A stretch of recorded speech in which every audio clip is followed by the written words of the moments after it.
तो hello friends, I am Jatin Agrawal और आज मैं आपके लिए लेके आया हूँ बहुत important topic which is indirect tax questions. ये क्वेश्चंस आपको पूछे जाते हैं आपके इंडस्ट्री के इंटरव्यूज में, प्लस आपके indirect tax specific domain specific profiles के लिए। So please do watch the video till the end. First question is like we have to explain section 12, 13 and 31 of CGST, right? So section 12 of section 12 DPD time of supply of goods. So goods में general rule क्या बोलता है कि time of supply is earlier of the following: date of issue of invoice by the supplier or last date in which invoice should have been issued under section 31 and date of receipt of the payment whichever is earlier, right? Special case इसमें कुछ होते हैं उसकी बात करते हैं हम लोग। Special case पहला है in case the supply में जहाँ पे movement involved है and date of delivery shall be considered as the time of supply if it is earlier than the invoice date or payment date, right? Remember that date of delivery can be considered where the goods involved means where the supply involves movement of the goods if it is earlier than the invoice or payment date, right? And उसके बाद बोलते हैं कि goods sent on sale or approval basis, तो time of supply होगा earlier of the time when it is known that the supply is taken place, earlier of the time when it is known that the supply is taken place, or 6 months from the date of or 6 months from the date of removal, 6 months from the date of removal, right? याद रखना कि earlier of the date, that date on which supply is earlier of end of 6 months from the date of removal, or it is known that the supply is taken place, right? Special case यहाँ पे खत्म होता है। Section 13 की बात करते हैं जो बात करता है time of supply of services. Time of supply of services वो था गुड्स का, ये है सर्विसेज का। इसमें जनरल रूल बात करते हैं, बोलता है कि भाई अगर इनवॉइस आपने टाइमली इशू कर दिया as per prescribe under section 31, तो date of issue of invoice or date of receipt of payment whichever is earlier. और अगर इनवॉइस टाइम पे इशू नहीं किया है तो फिर ना आपको करना है date of receipt of payment or date of provision of service, जिस दिन आपने सर्विस दी वो विचएवर इज अर्लियर, राइट? उसके बाद स्पेशल केसेस में कुछ है वो बात करते हैं। अगर प्रोविजन आपने if above provision is not applicable तो फिर टाइम ऑफ सप्लाई कौन सी होगी? Date on which the recipient shows the receipt of services in the books of accounts. जिस दिन रेसिपिएंट ने शो करी receipt of services in books of accounts वो डेट हम लेंगे। उसके बाद कंटिन्यूअस सप्लाई ऑफ सर्विसेज की बात करते हैं, तो उसमें क्या होगा? Time of supply shall be due date of payment. Remember this due date of payment, right? और वहां पे क्या होगा? In case by the due date of payment अगर एसर्टेनेबल नहीं है तो time of supply shall be the date on which the supplier receives the payment. अगर due date of payment ascertainable नहीं है तो सप्लायर के पास जब पैसा आया तो उस डेट को आपको इनवॉइस इशू करना था और वो आपके टाइम ऑफ सप्लाई मानी जाएगी, राइट? उसके बाद बात करते हैं in the case where the payment is link to the completion of an event. अगर इवेंट से लिंक है तो फिर date of completion of event shall be considered as your time of supply, right? और तब तक आपको अगर टाइम ऑफ सप्लाई है तो आप लायबल टू पे टैक्स आ जाएगा, ठीक है? आपको उस टाइम पे आपको जीएसटी कलेक्ट करना पड़ेगा, जीएसटी लगाना पड़ेगा, इनवॉइस इशू करना पड़ेगा, राइट? उसके बाद बात करते हैं सेक्शन 31 जो बोलता है कि भाई टैक्स इनवॉइस किस दिन इशू कर देना चाहिए। जैसे कि अपन ने पहले पढ़ा कि invoice issued with in the time limit prescribed under section 31। तो व्हाट इज दिस सेक्शन 31? तो ये है कि section 31 prescribes the manner and issuance of tax invoice, credit note and debit note, right? Tax invoice supply of goods की बात करते हैं। Goods का कब इशू कर देना चाहिए? बिफोर और at the time of removal of goods where the supply involves movement of the goods and delivery of goods or making available to the recipient in other cases, right? Delivery of the goods where the supply involves removal of goods where the supply involves movement of the goods and delivery of the goods or making available to the recipient in all other cases, right? अब बात करते हैं time of supply of services की। ये बोलता है registered person supplying the taxable services must issue a tax invoice before or after the provision of services but within the prescribed period. कुछ period prescribed है, time limit prescribed है, उसके अंदर उसको इनवॉइस इशू करना पड़ेगा, चाहे वो सर्विस देने के पहले करे चाहे बाद में करे, राइट? और कंटिन्यूअस सप्लाई ऑफ सर्विसेज की बात करते हैं तो सक्सेसिव स्टेटमेंट्स ऑफ अकाउंट्स रहता है, वो इन्वॉल्वमेंट रहता है, तो invoice should be issued before और at the time of such statement is issued or the date of receipt of payment whichever is earlier, right? तो दो चीज हो गई इसमें, सबसे पहले तो स्टेटमेंट इज इशूड और सच payment is received whichever is earlier, right? लेकिन जहां पे कंटिन्यूअस सप्लाई ऑफ सर्विसेज के केस होता है वहां पे बोलते हैं कि ड्यू डेट आर एसर्टेनेबल होता है। अगर इस केस में ड्यू डेट एसर्टेनेबल है तो invoice should be issued before at the time of due date, right? Due date याद रखना कि अगर ड्यू डेट एसर्टेनेबल है तो before at the time of due date, लेकिन प्रिस्क्राइब पीरियड के अंदर अंदर ये होना चाहिए। और अगर ड्यू डेट आपका एसर्टेनेबल नहीं है तो invoice should be issued before or after the recipient shows the receipt of service in the books of accounts but within the prescribe period. Prescribe period जो बताते हैं, प्रिस्क्राइब पीरियड कौन सा होता है आपके यहाँ पे 60 डेज प्लस 1 डे ऐसा कुछ होता है। 60 days is the prescribe period for this. जहाँ पे payment is link to the completion of event होता है तो invoice should be issued before or after the completion of event but within the prescribe period means 60 days, right? उसके बाद आगे बात करते हैं रिवाइज्ड इनवॉइस की। रिवाइज इनवॉइस क्या बोलता है, registered person may issue a revise invoice for the supplies made with the effective date of registration to the issuance of registration certificate, right. ये होता है आपका रिवाइज इनवॉइस। उसके बाद क्रेडिट डेबिट नोट क्या होता है, रजिस्टर्ड पर्सन इशू कर सकता है debit credit note for the discrepancies in the value of goods services including the returns, discounts and adjustments. एक बात याद रखना कि जो सप्लाई आपने ऑलरेडी करी है उसके लिए ही आप debit note credit note issue कर सकते हैं, जो सप्लाई नहीं करी है उसके लिए debit note credit note issue नहीं कर सकता है। और ये हमेशा एक सप्लायर ही इशू कर सकता है, रिमेंबर, ये पूछते हैं क्वेश्चंस आपके इंटरव्यूज में, राइट। उसके बाद मूव करते हैं नेक्स्ट क्वेश्चन पे। What is the provision of section 16 of CGST act, जो बात करता है कि भाई कंडीशंस इनपुट टैक्स क्रेडिट लेने की, राइट। सेक्शन 16 बात करता है eligibility conditions for availing the ITC. तो इसके प्रोविजंस की बात करते हैं। फर्स्ट प्रोविजन है एलिजिबिलिटी किसको होती है, रजिस्टर्ड पर्सन आपका क्रेडिट ले सकता है, गुड सर्विस आपके बिजनेस में यूज आनी चाहिए बेसिकली, राइट। आपके उसके बाद कुछ कंडीशंस है जो आपको फॉलो करनी है before taking ITC. First condition is कि आपके पास टैक्स इनवॉइस होना चाहिए, डेबिट नोट होना चाहिए, राइट। उसके और क्रेडिट नोट में जो आपकी आईटीसी है उसका आपको रिवर्सल, मतलब आपको इनवॉइस उसका आईटीसी नहीं लेना है, राइट। उसके बाद आते हैं कि आपको पास है ना गुड्स और सर्विसेज एक्चुअली रिसीव हो जानी चाहिए, और अगर है ना गुड्स सर्विसेज लॉट्स में या इंस्टॉलमेंट्स में रिसीव होते हैं तो आपको आईटीसी मिलेगी only on receipt of last instalment, right. उसके बाद बात करते हैं tax payment to the government के लिए, कि भाई सप्लायर ने जो जिस कलेक्ट कर रहा है वो टैक्स पेमेंट कर दे गवर्नमेंट को। आप बोलते हैं अगर टैक्स पेमेंट नहीं करता है तो आप प्रोविजनल आईटीसी लीजिए, बाद में आपके 2B से मैच कीजिए, 2A से मैच कीजिए और रिवर्सल कीजिए, राइट। उसके बाद नेक्स्ट है फाइलिंग ऑफ रिटर्न, की भाई सप्लायर जो है वो सप्लायर टाइमली रिटर्न फर्निश करे अंडर सेक्शन 39, आप भी रिटर्न फाइल करेंगे। उसके बाद आईटीसी की टाइम लिमिट क्या होती है, आईटीसी की टाइम लिमिट है कि भाई जिस जो ईयर खत्म हुआ, फाइनेंशियल ईयर खत्म हुआ, उसके नेक्स्ट ईयर के 30 नवंबर, और filing of annual return which ever is earlier, तब तक आप आईटीसी की लिमिट है, तब तक आप आईटीसी ले सकते हैं। इसमें कुछ अमेंडमेंट आया था आईटीसी के रिगार्डिंग, जो बजट रिलेटेड अमेंडमेंट था, ये नेक्स्ट वीडियो में हम कवर करेंगे, राइट। उसके बाद एडिशनल प्रोविजंस कुछ होते हैं कि भाई restriction non payment to suppliers, अगर आप सप्लायर को टाइमली पेमेंट नहीं करते हैं तो 180 डेज में अगर आप पेमेंट नहीं करते हैं तो आपने जो आईटीसी लिया वो आपको रिवर्सल करना पड़ेगा, and that will be not reversal, that will be added to your output tax liability along with the interest, right. उसके बाद क्रेडिट ऑन डेप्रिसिएशन की बात करते हैं। अगर आपने किसी कंपोनेंट पे डेप्रिसिएशन ले चुके हैं, जो उसके इनपुट टैक्स क्रेडिट पे डेप्रिसिएशन ले रहे हैं, तो आपको उसका आईटीसी नहीं मिलेगा, उसको आपको कैपिटलाइज करना पड़ेगा। उसके बाद रेस्ट्रिक्शन एक्सेप्शन के लिए बोलते हैं कि ब्लॉक क्रेडिट 75 में कुछ ऐसे प्रोविजन है जिसपे आपको आईटीसी नहीं मिलेगा, वो आपको नहीं लेनी है, it is block under section 75, right. उसके बाद एग्जाम सप्लाईज अगर आप कर रहे हैं तो उसके रिगार्डिंग आपने कोई इनपुट सर्विसेज इनपुट गुड्स लिया है तो उसके रिगार्डिंग आपको कोई भी आईटीसी नहीं मिलेगा। डॉक्यूमेंटेशन रिकॉर्ड्स की बात करते हैं, आपको प्रॉपर डॉक्यूमेंटेशन मेंटेन करके चलना है, आपके पास इनवॉइस होना चाहिए for taking the ITC.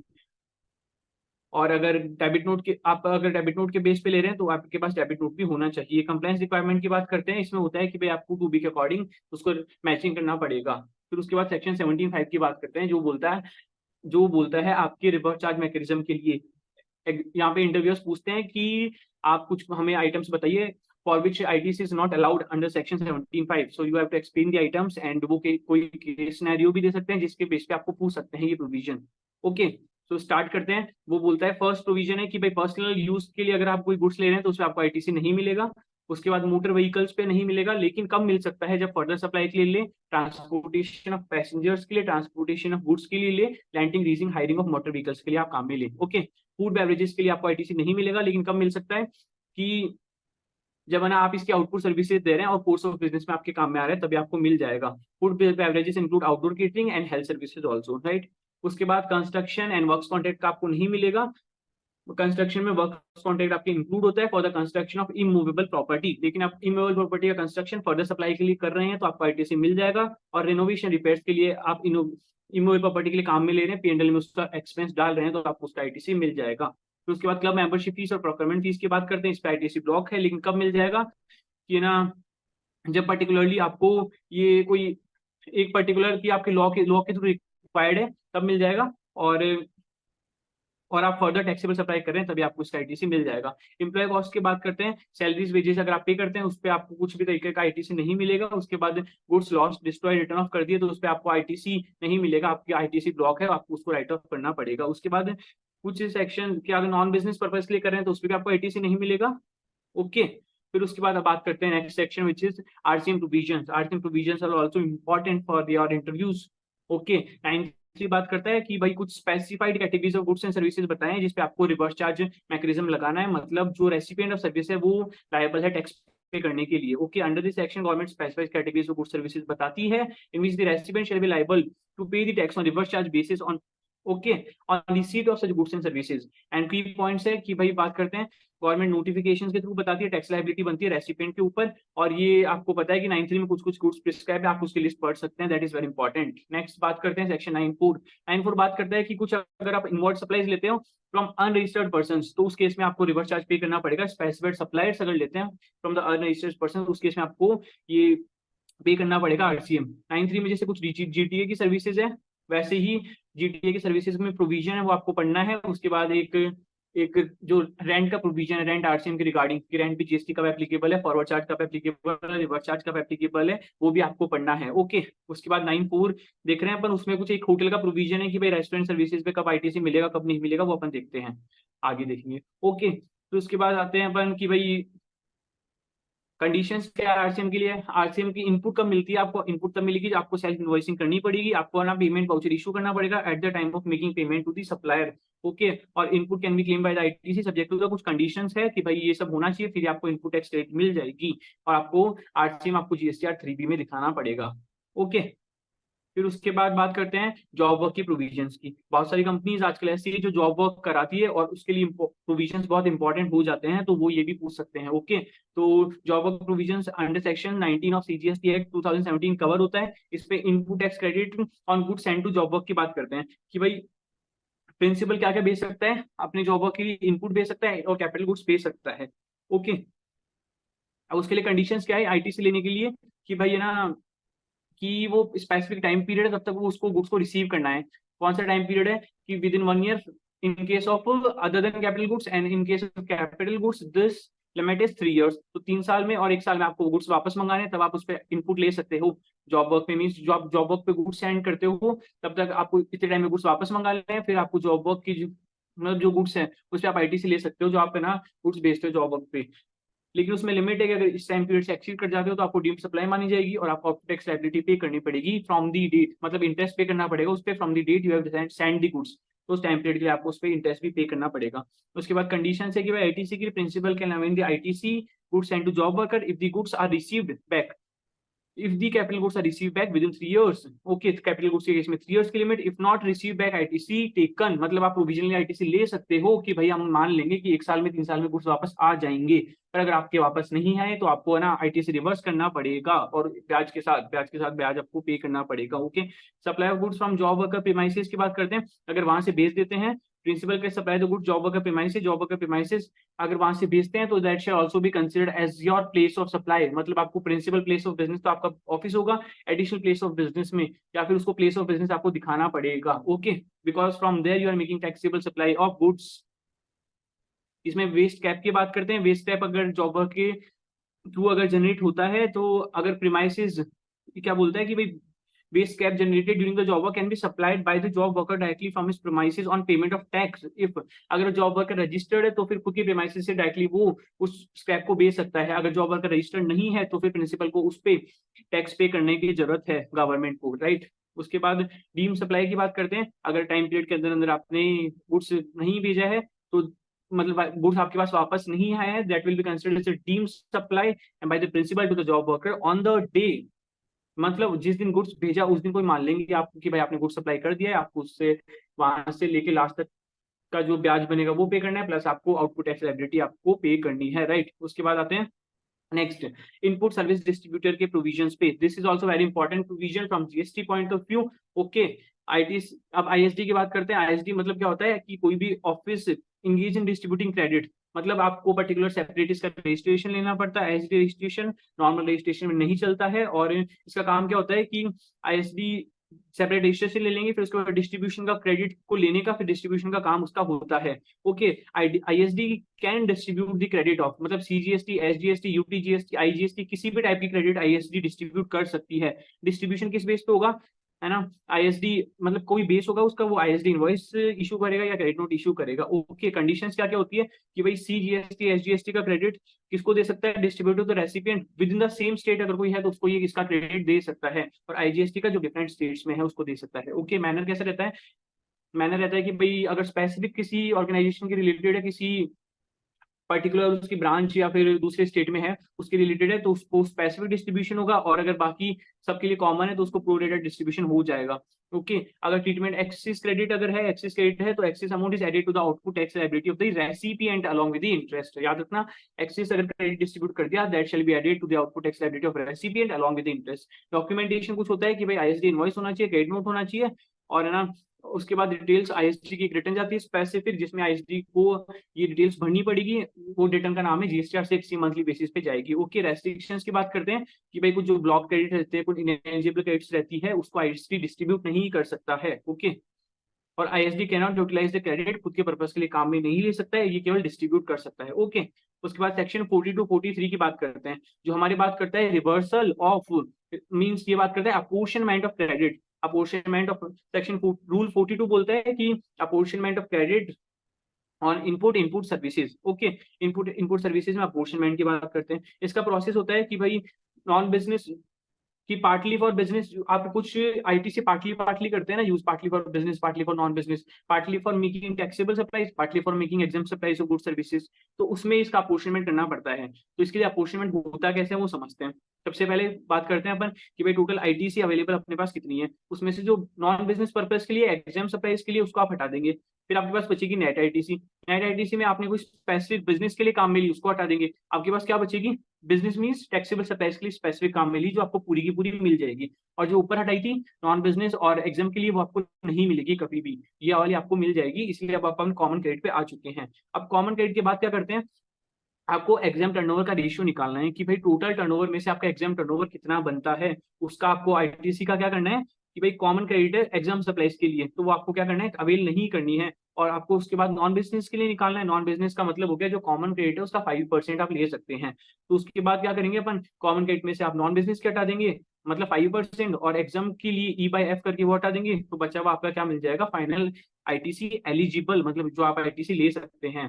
Okay, उसके बाद जो D1 D2 क्या बोलता है, जो आपके नॉन बिजनेस और एग्जाम के लिए आप मंथली क्या करेंगे, रिवर्स करते जाएंगे। इनएलिजिबल आईटीसी जो होता है मंथली आप रिवर्स करते जाएंगे। ओके, उसके बाद एंड ऑफ फाइनेंशियल में क्या होगा कि भाई कोई आप अल्टीमेट एक ट्रीटमेंट करेंगे और जो ऊपर नीचे का आईटीसी होगा उसको आप रिवर्स कर देंगे या फिर क्लेम कर लेंगे। ओके, अब बात करते हैं रूल 43 की। रूल 43 की बात करता है apportionment of ITC on capital goods. पहले था इनपुट सर्विसेज, अब है कैपिटल गुड्स। ओके, रूल 43 बात करता है, तो इसमें क्या होता है कि इनिशियल आईटीसी कैसे होता है कि भाई टोटल आईटीसी देख लीजिए आप, जो टोटल आईटीसी आपके होता है कैपिटल गुड्स पे जब आपने प्रकर की वो आप देखिए, अगर एक्सक्लूसिवली एग्जाम सप्लाईज के लिए है तो मत लीजिए, और अगर आपके टैक्सेबल सप्लाईज के लिए है तो आप फुली अवेलेबल है। लेकिन कॉमन क्रेडिट पे अपन की बात आती है। अब कॉमन क्रेडिट में आते हैं, तो कॉमन क्रेडिट का मतलब हो गया जो टैक्सेबल प्लस आपके एग्जाम सप्लाईज दोनों के लिए काम में आया। तो इसके लिए क्या होता है कि भाई आईटीसी अपोर्शन करना पड़ता है over A useful life of 5 years। 5 years का मतलब हो गया 12 × 5 = 60 months। अब क्या होता है, मंथली अपोर्शनमेंट करना पड़ता है कि भाई जो टोटल कॉमन क्रेडिट हर मंथ की जो आपकी आई उसके बाद उसको कैलकुलेट करके उसके बाद अपोर्शनमेंट करना पड़ता है कि भाई E/F से आपको रिवर्सल करना पड़ेगा। ठीक है, फिर उसके बाद the ITC attributable to the exempt supplies is ineligible, जो आपकी एग्जाम सप्लाईज के लिए वो इनएलिजिबल है और उसको आपको रिवर्स करना पड़ेगा। फाइनल एडजस्टमेंट कैसे होता है, एक्चुअल टर्नओवर के बेस पे होता है ईयर एंड पे। ओके, उसके बाद हम आते हैं नेक्स्ट क्वेश्चन पे, जो हमको पूछता है कि भैया आप हमें रिफंड का प्रोविजन बता दो। तो आपको बताना है रिफंड का प्रोविजन। अब रिफंड लगता कब है वो पढ़ते हैं अपन। when we are eligible to claim the refund is eligibility पढ़ते हैं। एक्सेस पेमेंट ऑफ टैक्स, अगर आपने कोई एक्सेस पेमेंट ऑफ टैक्स किया है तब आप रिफंड के लिए एलिजिबल हो। एक्सपोर्ट ऑफ गुड सर्विसेज किया है including the zero rated supplies without payment of tax, मतलब बिना पेमेंट के अगर आपने जीरो रेटेड सप्लाईज किए तो भाई आपको एक्यूमुलेटेड आईटीसी जो रहेगा उसका रिफंड मिलेगा ना। ओके, तो वो है। उसके बाद supply of goods services to SEZ unit, SEZ developer को विदाउट पेमेंट ऑफ आईजीएसटी अगर कोई सप्लाई किया है तो उस पर आपको मिलेगा। Refund of unutilised ITC in case of inverted duty structure, उस केस में मिलेगा। फाइनलाइजेशन ऑफ प्रोविजनल असेसमेंट्स, वो फाइनल हुआ तब मिलेगा। डीम्ड एक्सपोर्ट्स अगर कुछ केस में है तो तब मिलेगा। और refund of tax paid on the transaction considers inter state supplies, पर बाद में वो इंट्रा स्टेट हो गई या वाइस वर्सा केस होता है। ये सब कुछ केसेस ऐसे हैं जिसमें आपको रिफंड मिल जाएगा। ओके, अब टाइम लिमिट की बात करते हैं, रिफंड कब लेना है। आपके वाला इंटरव्यू पूछता है कि when we are means when we can claim the refund, तो आपको बोलना है कि सर हम within 2 years from the relevant date हम रिफंड ले सकते हैं। अब रेलिवेंट डेट क्या होती है, एक्सपोर्ट की केस में रेलिवेंट डेट होती है कि भाई डेट ऑफ शिपिंग बिल और when the goods pass the custom frontier. और अगर एक्सेस पेमेंट कर दिया टैक्स का तो रेलिवेंट डेट होती है date of payment of tax. और अगर अनयूटिलाइज आईटीसी है तो रेलिवेंट डेट होती है end of financial year in which the claim for the refund arises, end of the financial year in which the claim for the refund arises. Okay, अब भाई अब refund तो claim के लिए रिफंड पता चल गया कब क्लेम करना है, कैसे क्लेम करना है, मतलब अब ये तो मतलब पता चल गया कब क्लेम करना है और है ना फिर टाइम लिमिट क्या है। अब कैसे क्लेम करना है आपको है ना, पूछ सकता है कि how do we claim the refund, how should we claim the refund. तो हमको प्रोसीजर की वन है कि आपको एप्लीकेशन फाइल करनी पड़ेगी under the form GST RFD 01 और ठीक है, और इसके साथ साथ necessary documents, invoices, shipping bills, other records आपको देने पड़ेंगे। अब टैक्स अथॉरिटीज का वेरिफिकेशन करेगी, प्रोविजनल रिफंड भी दे देगी आपको, 90% ऑफ द क्लेम्ड अमाउंट दे सकती है with in 7 days of acknowledgement, और 10% बाकी फर्दर वेरिफिकेशन के बाद आपको दे देगी। और अगर कोई ब्याज देने में डिले करती है, मतलब 60 days from the date of application अगर नहीं देती है तो आपको ब्याज देगी कितने परसेंट से, 6% पर एनम की रेट से from the expiry of that 60 days period. Okay, अब सिचुएशन जब रिफंड अलाउ नहीं होता है, जब आपकी रिफंड बिलो 1000 रुपए होता है, फिर उसके बाद refund of ITC on the input services used for making the exam supplies के आप काम में लेते हैं तो आपको रिफंड नहीं मिलेगा, और कोई आउटस्टैंडिंग डिमांड रहती है उसके अगेंस्ट में भी एडजस्ट कर सकती है। ओके, ये कुछ कॉन्सेप्ट थे। फिर उसके बाद हम नेक्स्ट क्वेश्चन पे आते हैं कि कुछ बेसिक क्या होता है, मंथली रिटर्न्स होते हैं जो जीएसटी प्रोफाइल में आपको पूछते ही हैं कि क्योंकि ये मंथली कंप्लायंस होते हैं या एनुअल कंप्लायंस जिसको बोल सकते हैं, जो आपको फाइल करनी पड़ती है। सबसे पहला आता है आपका जीएसटीआर 1, जिसमें डिटेल क्या जाती है, आउटवर्ड सप्लाईज की डिटेल जाती है जो आपको फर्निश करना पड़ता है 11th of the following month. पर अगर आपने क्वार्टरली स्कीम ऑप्ट कर रखी है, क्यूआरएमपी स्कीम के अंडर है, तो आपको 13th तक एक इनवॉइस फर्निशिंग फैसिलिटी के थ्रू केवल जो आपको इनवॉइस कुछ है जो आपने मतलब टैक्सेबल पर्सन को सप्लाई की है, रजिस्टर्ड पर्सन को सप्लाई की है, वो आपको फर्निश करना है ताकि सामने वाला उसके बेस पे उसकी इनपुट टैक्स क्रेडिट ले सके। ओके, तो उसके बाद हम आते हैं कि जीएसटीआर 3B क्या होता है कि भाई समरी होती है आउटवर्ड प्लस इनवर्ड सप्लाईज, इसमें आरसीएम की भी डिटेल्स होती है और ये 20th ऑफ फॉलोइंग मंथ तक आपको फर्निश करनी है। जीएसटीआर 5 की बात करते हैं, 5 होता है कि भाई नॉन रेजिडेंट फॉरेन टैक्सपेयर्स को आपको भरनी पड़ती है। उसके बाद जीएसटीआर 5 नॉन रेजिडेंट OIA को भरनी पड़ती है। 5 और 5 इतनी इंपॉर्टेंट है नहीं, ISD इंपॉर्टेंट है जो 13 तक फाइन करनी है। 7 बात करते हैं जो TDS डायरेक्टर्स होते हैं, गवर्नमेंट एंटिटीज होती है, तो उनको फाइल करनी पड़ती है। 8 की बात करते हैं ई कॉमर्स ऑपरेटर्स जो कलेक्ट करते हैं TCS, उसको फाइल करनी पड़ती है। इसके रिगार्डिंग भी कुछ अमेंडमेंट्स हैं जो बजट में हम कवर करेंगे। और फिर उसके बाद है ना CMP8 क्या होता है, क्वार्टरली स्टेटमेंट का चलान होता है, कंपोजिशन टैक्स पेयर्स जो पे करते हैं। और उसके बाद एनुअल रिटर्न जाती है जीएसटी 9 में, और जीएसटी 9 से एक रिकंसिलिएशन स्टेटमेंट भी होता है यहाँ पर। ओके, अब है ना प्लेस ऑफ सप्लाई के रिगार्डिंग कुछ प्रोविजंस पढ़ते हैं हम। प्लेस ऑफ सप्लाई क्यों पढ़ते हैं, because these are also asked. Okay, consider place of supply critical है डिटरमाइन करने के लिए कि भाई कोई particular supply inter state supply है, इंट्रा स्टेट सप्लाई है, या सप्लाई भी नहीं है, तो इसलिए ये इंपॉर्टेंट है। तो प्लेस ऑफ सप्लाई की बात करते हैं, डोमेस्टिक ट्रांजेक्शन जो होता है वो सेक्शन 10 के अंडर कवर होता है। तो बोलता है कि जब सप्लाई में मूवमेंट इन्वॉल्व होता है तो प्लेस ऑफ सप्लाई क्या माना जाएगा, where the goods are delivered to the recipient, where the goods are delivered to the recipient. अब ये जो प्लेस ऑफ सप्लाई के क्वेश्चन है, ये कोई by chance specific case studies wise आपको पूछ सकते हैं, तो आपको एक बार इसे गो थ्रू करना है। ओके, तो दूसरा क्या बोलता है कि जहाँ पे सप्लाई मूवमेंट इन्वॉल्व नहीं होता है सप्लाई में, तो उसमें place of supply is the location of goods at the time of delivery, location of goods at the time of delivery to the recipient. Okay, third क्या हो गया कि ना जब आप ऑन बोर्ड कन्वेंस करेंगे where the goods are taken on board और goods are assembled और इंस्टॉल होने साइड करेंगे, तो place of supply location where the goods are assembled. Okay, उसके बाद इंटरनेशनल ट्रांजेक्शन, ये मैंने कुछ सैंपल केसेस ही लिए हैं यहाँ पे। ओके, इंटरनेशनल ट्रांजेक्शन जो होता है वो सेक्शन 11 बात करता है। सेक्शन 11 क्या बोलता है कि भाई place of supply location of importer होती है, इंपोर्ट के केस में place of supply location of importer, और एक्सपोर्ट के केस में लोकेशन ऑफ एक्सपोर्टर। तो ये प्लेस ऑफ सप्लाई डिटरमाइन हो गया। अब प्लेस ऑफ सप्लाई डिटरमाइन हो गया गुड्स के लिए, अब सर्विस के लिए डिटरमाइन करते हैं। अब प्लेस ऑफ सप्लाई डिटरमाइन होने के बाद देखते हैं कि भाई ये इंटर स्टेट है कि इंट्रा स्टेट सप्लाई है, जो अपन सेक्शन 9 के अकॉर्डिंग समथिंग वो 9 उसके अकॉर्डिंग अपन कैलकुलेट करते हैं 8-9 के अकॉर्डिंग। ओके, फिर उसके बाद अपन प्लेस ऑफ सप्लाई सर्विसेज देखते हैं कि भाई जनरल रूल क्या बोलता है, place of goods supply is the location of recipient if the recipient is registered person। लेकिन ये स्पेसिफिक सिचुएशन है जहां पे जो बताया है वही प्लेस ऑफ सप्लाई होगा। इमूवेबल प्रॉपर्टी के केस में क्या होता है कि where the immovable property is situated. Restaurant catering के केस में where the services are actually perform. And training and performance appraisal के केस में अगर रेसिपिएंट रजिस्टर्ड पर्सन है तो place of supply is the location of recipient, और नहीं तो location where the services are perform. Admission to event means where the event is actually held. And transportation of goods के case में place of supply is the location of recipient if they are registered person, और नहीं तो फिर goods are handed over for the where the goods are handed over for the purpose of transportation. उसके बाद बात करते हैं कि पैसेंजर ट्रांसपोर्टेशन के केस में where the passenger embarks on the conveyance. Embarks मतलब जहां से चढ़ा फॉर अ कंटिन्यूअस जर्नी। और bank financial stock broking services के केस में place of supply location of supplier of services, location of supplier of services. Insurance के case में is the location of recipient if they are registered persons, और नहीं तो फिर location of recipient as per the records of supplier, location of recipient as per the records of supplier. याद रखना not the location of supplier, location of recipient ही होता है। अब कुछ इंटरनेशनल ट्रांजेक्शन के केस में बात करते हैं जो सेक्शन 13 बताता है कि जनरल रूल क्या होता है, place of supply is the location of recipient होता है, place of supply is location of recipient होता है। पर कुछ स्पेसिफिक सिचुएशंस होती है जहां पे कुछ परफॉर्मेंस बेस्ड सर्विसेज होती है।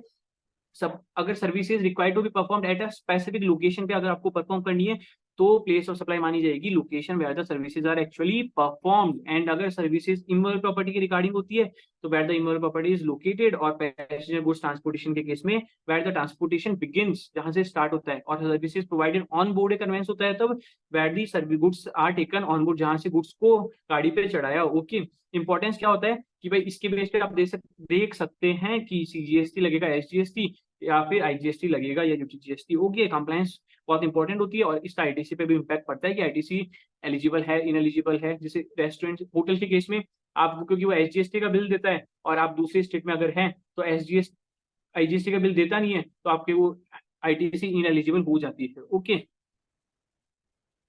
उसके बाद हम आगे बढ़ते हैं ई इनवॉइसिंग के प्रोविजंस। आजकल इनवॉइसिंग के प्रोविजंस बहुत ही एप्लीकेबल एंड इंपॉर्टेंट हैं। तो इसकी लिमिट अब गवर्नमेंट ने कम करके 5 करोड़ ही कर दी है। तो required for every business with annual turnover exceeding ₹5 crore, ठीक है। लेकिन एग्जाम्पशन है कुछ कुछ को, एसईजेड यूनिट्स को, इंश्योरेंस को, बैंक्स को, फाइनेंशियल इंस्टीट्यूशंस को, जीटीएस को, पैसेंजर ट्रांसपोर्ट्स को और मल्टीप्लेक्सेस को। ओके, इसमें आयरन जनरेट होता है एक, और वो क्यूआर कोड देता है। ऑटो पॉपुलेशन इसकी डिटेल अपने आप है ना जीएसटीआर 1 में चली जाती है। ई वे बिल रजिस्ट्रेशन, ई वे बिल जनरेट करने में भी डिटेल अपने आप चली जाती है और इजीली जनरेट हो जाता है। और इसके बाद एक बार अगर बना दिया तो can not be amended but changes can be made by the debit note, credit notes. Okay, invoices can be cancel with in 24 hours of generation, right. फिर उसके बाद बात करते हैं कि आपको एक स्पेसिफिक प्रोविजन पढ़ना है कि भाई जो आपके ना क्लाइंट्स पे स्पेसिफिक कौन सी, मतलब जिस क्लाइंट की आपने ऑडिट करी वो, प्लस जो आपने स्पेसिफिक क्लाइंट के अलावा कि भाई जिसकी आप ना इंटरव्यू देने जा रहे हैं वो, उस पर क्या क्या जीएसटी रेट एप्लीकेबल है वो भी आप एक बार रीड थ्रू कर सकते हैं। उसके बाद और उस पर क्या क्या जीएसटी के कुछ अलग से प्रोविजन है वो भी देख सकते हैं। अब नेक्स्ट बात करते हैं जीएसटी का लास्ट क्वेश्चन जो है कि भाई होटल सर्विसेज के केस में जीएसटी कैसे एप्लीकेबल है।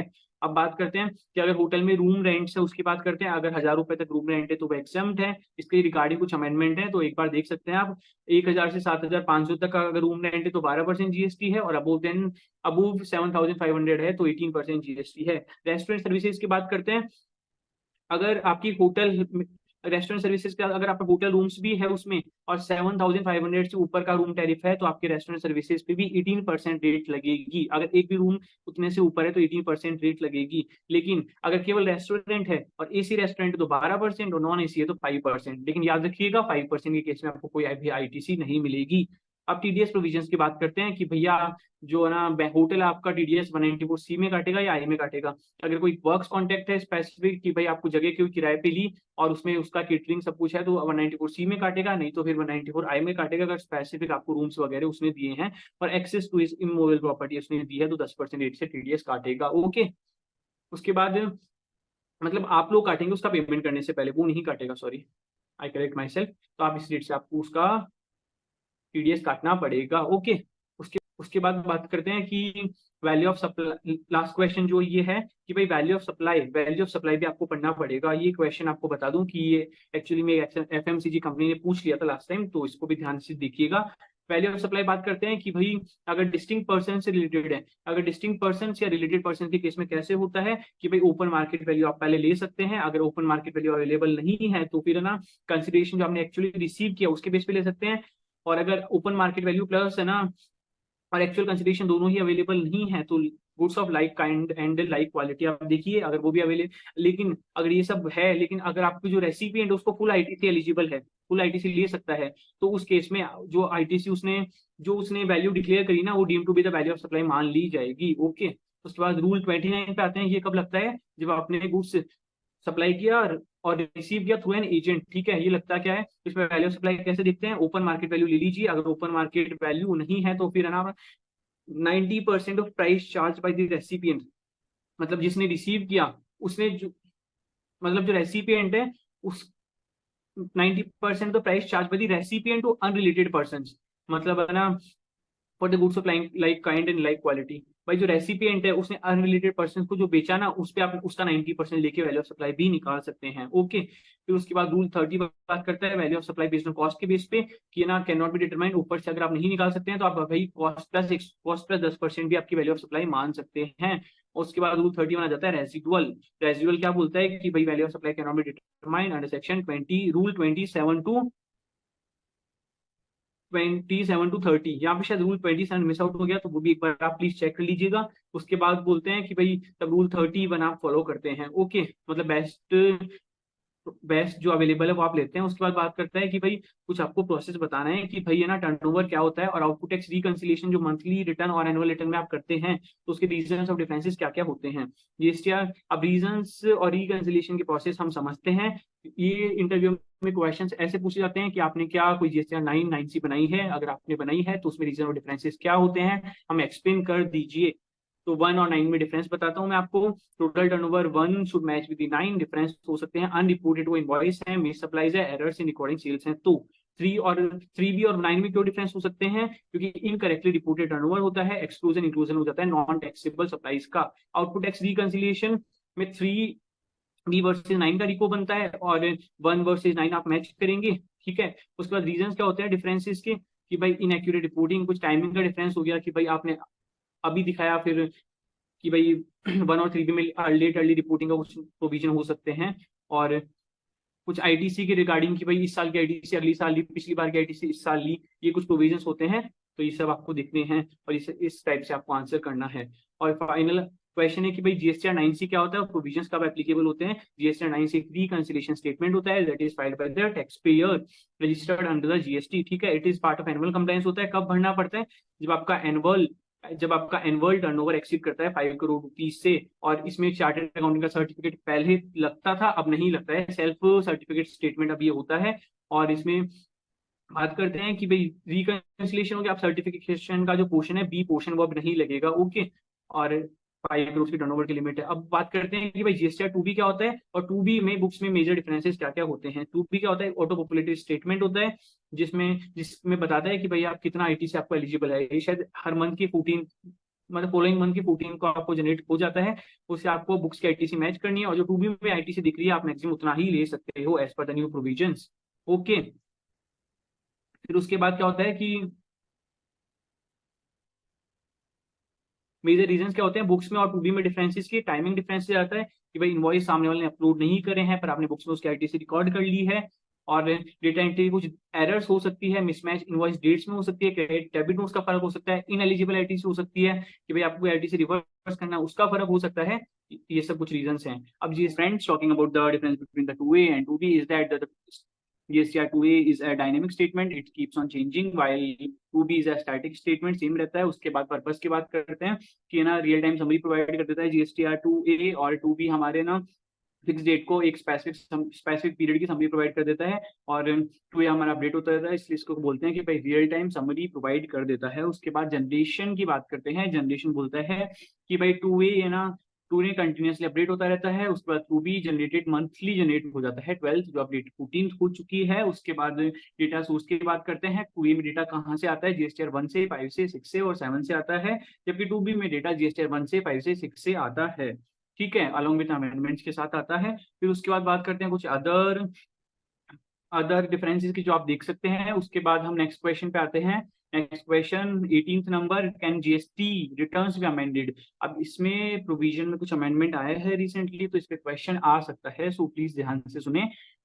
ये पूछ सकते हैं कि भाई जीएसटीआर की जीएसटी रिटर्न अमेंड हो सकती है क्या। एक्चुअली क्या होता है, जीएसटीआर 1 कि में अगर कुछ अपने एरर है या कुछ अपने गलत फाइल कर दिया है तो सब्सिक्वेंट जीएसटीआर 1 में हम अमेंडमेंट फाइल कर सकते हैं। उसका टाइम लिमिट है 30th November and following of the following financial year or date of filing of annual return whichever is earlier, और same the case with GSTR 3 भी ओके। बट एक नया प्रोविजन है जो है GSTR 1 से रिलेटेड। ये क्या बोलता है कि अगर आपने GSTR 1 फाइल करी, कब फाइल करते हैं, लास्ट डेट 11 तक फाइल करते हैं, और 11 से 20th तक अगर आपको कोई गलती पता चली जो आपने GSTR 1 में कर दी, तो GSTR 1A फाइल करके आप GSTR 1 को अमेंड कर सकते हैं। ओके, तो ये बहुत ही बढ़िया स्टेप गवर्नमेंट ने लेके आया है। उसके बाद कस्टम्स पे आते हैं straight away. You will say sir customs के क्वेश्चन पूछते हैं क्या, कुछ इंटरव्यूज में पूछते हैं, इसलिए हमने एक दो क्वेश्चंस कवर किए हैं जो पूछे गए हैं प्रीवियस इंटरव्यूज में। ओके, सो फर्स्ट है कि भाई वेरियस कस्टम ड्यूटीज कौन सी उनके बारे में बता दो। First is your basic custom duty. Basic custom duty होता है protect domestic industries by making imports more expensive. ठीक है, उसकी बेसिक पर्पज ही होता है, और इसकी रेट्स क्या होती है, वैरी करती है एज पर custom tariff act. Anti dumping duty क्या होता है कि भाई जो डोमेस्टिक इंडस्ट्रीज है उनको अनफेयर कॉम्पिटिशन मतलब भारत की डंपिंग की जो प्रैक्टिस है उससे बचाने के लिए होता है। ये 5 years के लिए इम्पोज की जाती है गवर्नमेंट के थ्रू। उसके बाद बात करते हैं प्रोटेक्टिव ड्यूटी। प्रोटेक्टिव ड्यूटी क्या होता है कि भाई ड्यूटी होती है जो प्रोटेक्ट करती है स्पेसिफिक डोमेस्टिक इंडस्ट्रीज को फॉरेन कंपटीशन से। ठीक है, ये भी based on recommendation from the tariff commission के बेस पे लगाई जाती है। काउंटर वैलिंग ड्यूटी क्या होती है कि भाई जो न्यूट्रलाइज करता है इम्पैक्ट जो फॉरेन सब्सिडीज से के थ्रू जो फॉरेन सप्लायर्स को मिला है उसके इम्पैक्ट न्यूट्रलाइज करने के लिए हम फॉरेन वेंडर्स पे लगाते हैं, वो जब हमारे यहाँ पे एक्सपोर्ट करते हैं तब। ओके, फिर उसके बाद एंटी सर्कमवेंशन ड्यूटी क्या होती है, ये इंश्योर करता है कि भाई एग्जिस्टिंग ड्यूटीज जो है वो undermine negative trade pattern changes को। ओके, मतलब कोई सर्कमवेंशन अगर वो क्रिएट कर देते हैं उसको डिटेक्ट करने के लिए तब लगाई जाती है ड्यूटी। ये क्या करती है, प्रिवेंट करती है अवॉइडेंस ऑफ कि भाई एंटी डंपिंग ड्यूटी हमने लगाई या काउंटर वेलिंग ड्यूटी लगाई, उसका भी कुछ एंटी सर्कम कुछ ने अपोजिट गवर्नमेंट ने या उस कंट्री की कुछ पब्लिक ने ऐसा स्टेप ले लिया जिससे उसका कोई इम्पैक्ट नहीं पड़ रहा है, तो फिर हम एंटी सर्कमवेंशन मेजर्स लेते हैं जिसमें एंटी सर्कमवेंशन ड्यूटी लगाते हैं। सोशल वेलफेयर सरचार्ज क्या होता है कि भैया जो सोशल वेलफेयर प्रोग्राम्स और इनिशिएटिव्स को सपोर्ट करने के लिए मिलता है, और ये एडिशनल टू ड्यूटी लगाया जाता है। किस अमाउंट पे लगाया जाता है, ड्यूटी वाले अमाउंट पे लगाया जाता है। ओके, नेक्स्ट इज गवर्नमेंट के कौन कौन से मेजर्स हैं जो प्रोटेक्ट करते हैं डोमेस्टिक प्रोड्यूसर्स को, है ना। वो कौन कौन से मेजर्स हैं कि ये मेजर्स हैं, सेफगार्ड मेजर्स कौन कौन से हैं, ये कस्टम टैरिफ एक्ट की जो मेजर्स है वो बोल सकते हैं। जो बहुत सारे मेजर्स अपन ने ऊपर पढ़े वो बोल सकते हैं, इसमें कुछ प्रोविजन है वो अगर आप पढ़ना चाहे तो पढ़ सकते हैं, जैसे कि सेफगार्ड ड्यूटी लगाती है और कुछ क्वांटिटेटिव गवर्नमेंट रेस्ट्रिक्शंस लगा सकती है। उसके बाद मैं बोलूंगा कि भाई एक लास्ट क्वेश्चन ये है कि जैसे कि section 3(9) of custom tariff act में जो काउंटर वैलिंग ड्यूटी जिसको बोलते हैं एडिशनल कुछ ड्यूटी लगती है, वो किसके सिमिलर है जीएसटी एक्ट में, तो उसको बोल सकते हैं कि भैया जो जीएसटी हम आउटपुट टैक्स पे लगता है उसके सिमिलर है वो। So that's all from my side for this GST class, and please watch the budget related video, and do like the video, subscribe to my channel. Thank you so much.